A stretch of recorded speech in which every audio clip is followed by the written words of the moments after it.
Hey everyone, welcome back. Today I'm going over the SC-300 Microsoft's Identity and Access Administrator certification. Now, this exam is focused on Microsoft Entra and the way identity is managed in a real environment. So instead of treating this like a vocabulary test, I want to walk through the main areas of the exam in order so that they actually kind of build on one another. We'll start with what the exam is testing, then move into the roadmap, the domains, and how to study for it without getting lost in every individual setting. So let's get into it. All right. What is the SC-300 really testing? All right. So the SC-300 is pretty different from the 900 because it's actually expecting you to think like someone managing identity in Microsoft Entra. And what does that mean? Well, the SC-900, if you actually look at the exam, the objectives and everything, it's more about recognizing the security and identity concepts themselves, while the SC300 is more about the operational aspect of everything. It wants to know whether you can actually look at a situation and choose the right identity control for it. Now, the main theme with that is the concept of access control, right? You are constantly going to be deciding who should have access, how they should prove who they are, and how to make sure that that access stays appropriate over time. That is why the concept of zero trust matters here so much. You are not just trusting an account because it exists. You are verifying the identity, checking the situation, limiting the permissions, and reviewing access after it is granted. And that idea carries directly into the exam blueprint, so let's get into that as well. Now, the exam is split into four domains, but they follow a pretty logical order. First, you manage user identities. Then you manage how those identities authenticate and get access. After that, the exam shifts to application and service identities, when it finally covers governance, which is how access gets reviewed, limited, and cleaned up over time. Now, the authentication section is going to be the heaviest part of the exam, so that is where you should expect to spend the most time and pressure. It is not going to be just asking if you know what MFA is. It's going to be asking whether you can actually decide when access should be allowed, blocked, challenged, or limited. Now, that governance section that I mentioned last also matters because Microsoft is testing whether you can actually understand identity as a life cycle.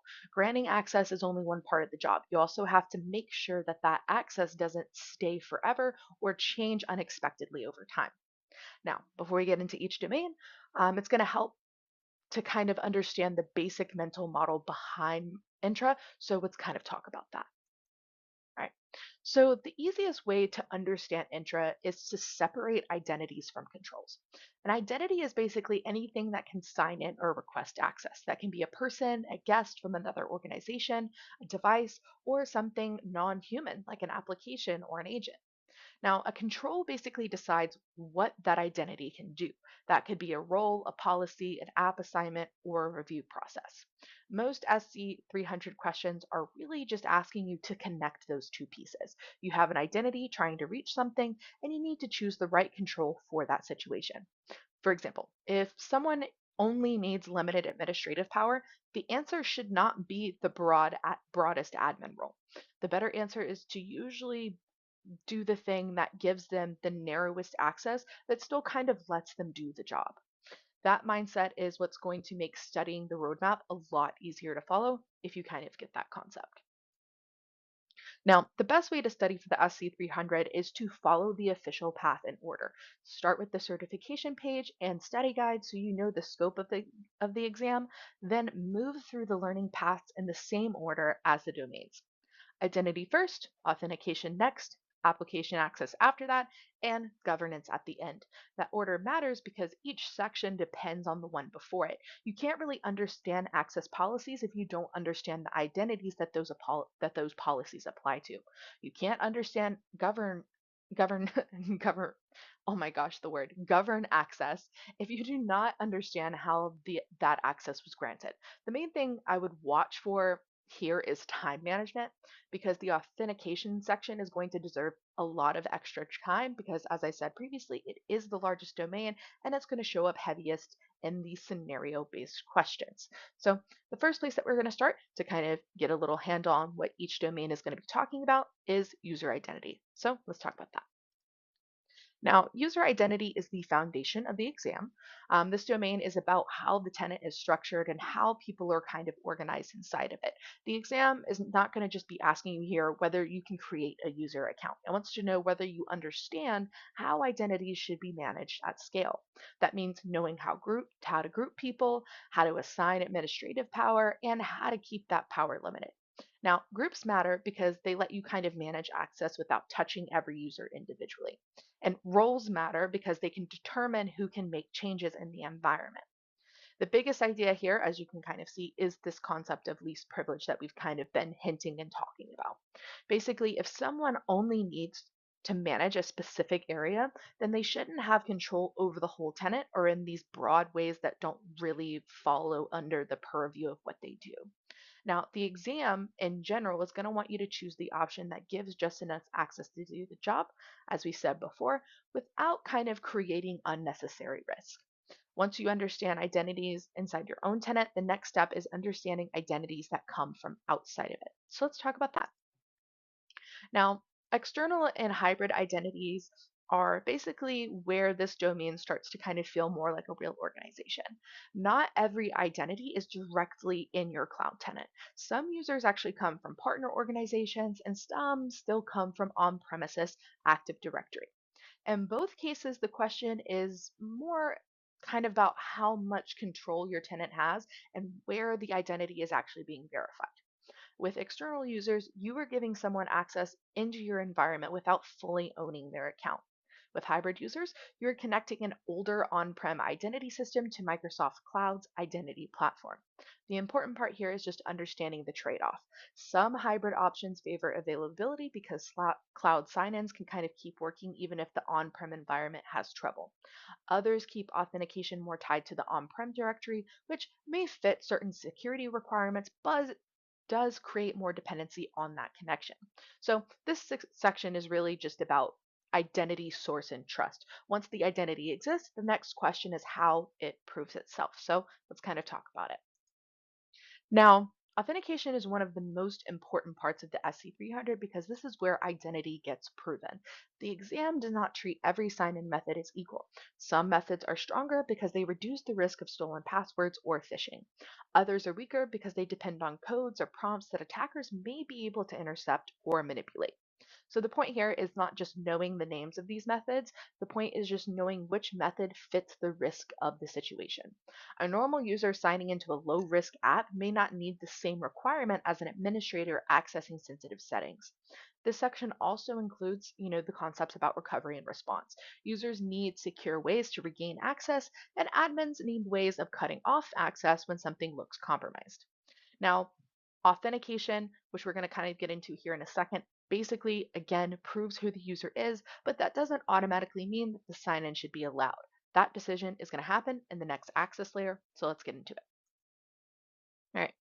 Conditional access is part of Entra, and basically it evaluates the situation around a sign-in. Okay, it's not only asking is this the right password or method, it's asking whether the full context makes sense. The system can look at the user, device, location, app, and risk level, then decide whether to allow access, require another step, or block the attempt altogether.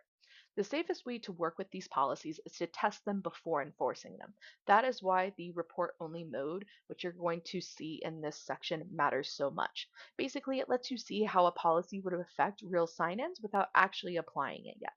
Now, identity protection risk de- adds risk detection to that process. So basically, instead of only relying on static rules, Entra can actually respond when a sign in or an account looks suspicious. Global secure access, as you can see up here, extends that same idea beyond basic login. It's about controlling access to resources more directly instead of treating network access as this like automatic trust. So far, this has mostly been about people, right? The next domain actually applies identity to applications and services. Now, workload identities are identities that are used by software instead of people. This matters because applications still need to access resources. A service may need to read data, call an API, or connect to another system. But unlike a person, an application can't approve in an MFA prompt or explain why it needs access. That makes stored credentials a major risk. If an app depends on a secret that lives in code or configuration, that secret can be leaked or forgotten. Now, managed identities reduce that risk because Azure handles the identity for the resource. So instead of manually storing a credential, the resource gets an identity that can be granted access directly. The main idea of all of that is that non human access still has to be managed pretty carefully, and applications shouldn't get broad access just because they're not people. That leads into the difference between app registrations and enterprise apps. So let's kind of get into that. Now, this topic is usually really confusing because one application can show up in Intra in more than one way. Basically, the app registration is the definition of the application. It is where the app's identity, permissions, and authentication behavior are all configured. The enterprise app is the version of that application inside your tenant. That is where access is managed for your organization, including assignment, consent, and single sign on. A simple way to kind of separate them is this idea. Basically, app registration is about what the app is, and enterprise app is about how your tenant uses it. The permission model here is important because apps can either act with a sign in user or act on their own.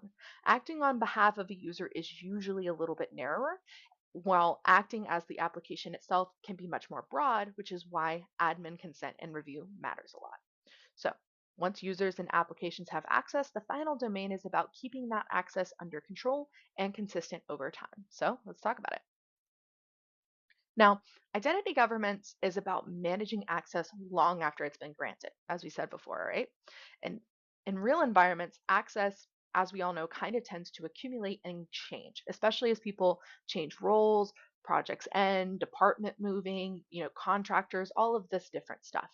So basically how we manage all of that is through governance, because governance is how an organization can prevent old access from becoming a permanent risk. The main idea here is just lifecycle management, right? Access should be requested for a reason, approved when needed, reviewed on a schedule, and removed when it no longer makes sense. Privileged access is especially important here because instead of giving someone permanent admin rights, we have things like PIM, as you can see above, that lets them activate that access only when they need it and only for a limited time. Governance is also really important when it comes to emergency planning. You need a safe way back into the tenant if a policy breaks or an account gets compromised and you lose access. Now, after learning all of this stuff about the domains, the next step is to basically start practicing the actual admin tasks. So let's talk a little bit about this hands-on stuff. Now, for the SC-300, hands-on practice matters so much because the exam is in fact scenario-based. So start by practicing the identity basics first, then move into sign-in and access policies. After that, practice application access and governance feature. That order works because it follows the same structure as the exam. You build the identity first, then control how it signs in, then manage what it can access, and finally review that access over time. Now, there's a couple of different options when it comes to the intra ID stuff. There's a free trial that I have listed above here. Now, Microsoft changes this stuff all of the time. So if it's no longer free or something like that, you can usually do a quick research on Microsoft's webpage, and they can pull up either the P1 trial or just the general access, which doesn't have all of the bells and whistles, but enough of it to where you can kind of figure things out for yourself. If you would like me to do a video about that or explain a little bit more, there's some videos I have that are related, and you can kind of check those out. Now, personally, for me, the premium trial was worth saving because of the governance aspect, and because most of the important features in that section do require the higher licensing. Now, the point is not to just click around randomly, obviously. The point is to connect each exam topic to the place where you would actually go to configure it. So this next slide kind of organizes the resources that talk about the reading and the instructions and the manuals for all that. So I'm going to click and let you see that. All right. So again, This slide here is the set of official resources that I would keep together while studying. Basically, each resource has a different job. The certifications page explains the exam. The study guide basically defines the scope of the exam, and then the learning paths teach the material, obviously. Now, the readiness videos that you're going to see listed here help with a lot when it comes to exam framing, such as like giving you example questions and some things like that. And the practice assessment, which is from Microsoft itself, is a really good way to consistently practice from week to week. I would give yourself a lot of decent time between practicing so that you can kind of refresh your brain, forget the questions, and kind of come back um, fresh every time you're doing it. And the sandbox, as you can see here, is also really great and helps with the test interface itself. So if you're a little bit of an anxious Nelly like me and you're not really sure about how this is going to show up on the exam, you can kind of get a feel for it there. Now, the goal for all of this is to use them in order so you're not kind of bouncing around between resources randomly like you normally would be. Basically, once the resources are organized and you feel really comfortable with the way this flow goes, the last step is just turning them into a realistic study plan, which I kind of have done, but it's over a little bit more of a condensed period. So if you feel like you need longer or shorter, you can kind of organize this stuff as you see fit. All right. So I did a 4 week plan because it works really well for me, and it's followed the structure of the exam in a way that is a lot more natural. Does that make sense? The first week basically should be the identity management. The second week should be authentication and access management, since that is the largest domain. The third week should basically cover application access and governance in one, with the premium trial active if you want to practice the advanced features. The final week, as you can see here, should just be review and practice, not brand new material. That final week matters because the practice assessment is only useful if you actually study the explanations for what you missed. The goal here is not to just get a score. The goal is to find the areas where your understanding is still weak and pinpoint that for studying. By the end, you should be able to explain what you would configure, why you would configure it, and what access that control is meant to reduce. That is the SC-300 roadmap, all right? Start with the study guide, follow the official learning paths in order, practice the admin task, and spend the most time on authentication and access management. Drill that stuff into your head, y'all. Now, the exam is obviously going to be pretty detailed, but it becomes easier when you actually treat it as an identity lifecycle concept and really break down the things as you're going along. Create the identity, prove the identity, manage application access, and governance over time. Now, hopefully this makes a lot more sense to you. If it doesn't, please feel free to comment, like, subscribe, and I hopefully I'll see you guys in the next one.